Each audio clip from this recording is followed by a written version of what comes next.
Hi everyone, in front of me I've got a OnePlus Ace 2V and let me share with you how to enable the Google backup on this device.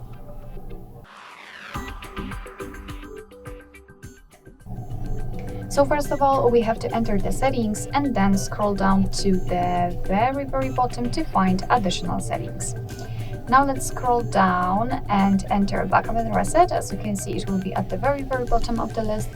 And then tap on Google account, which is in this Google backup section. Let's tap on it and tap on add account. Of course, if you've got your account currently added to the device, your device will allow you to simply pick it and attach kind of the backup option to it. But if not, you will have to add it. So simply tap on add account, as I said. Make sure that you've got the internet connection. And then in this step we can either create a new account if you do not have your own yet, or here we can enter our email or phone number. Alright, and just a quick disclaimer, you do not have to enter the full email address, just the very first part of it before the @ symbol, and after tapping on next your device will autofill it.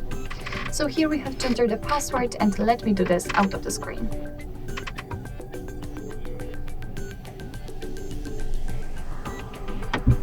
Alright, let's tap on next.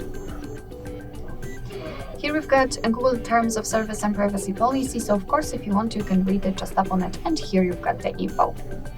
Let's tap on I agree after reading. Here we've got the shortcut of backup and storage info, so you can learn that you've got 15 GB of the account to backup apps and apps data, call history, contacts, device settings, and text messages. Of course, you can tap on more details to learn more.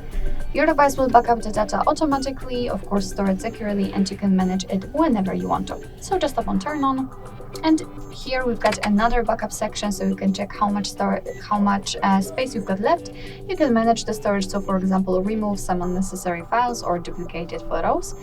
Here you've got the backup details, so you can basically check what has already been backed up. And here advanced settings, and I highly recommend to keep this option turned off, so you can be sure that you will not be charged for example, accessing the limit.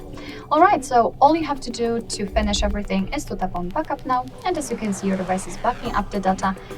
So basically this is it. Thank you so much for watching. I hope that this video was helpful, and if it was, please hit the subscribe button and leave the thumbs up.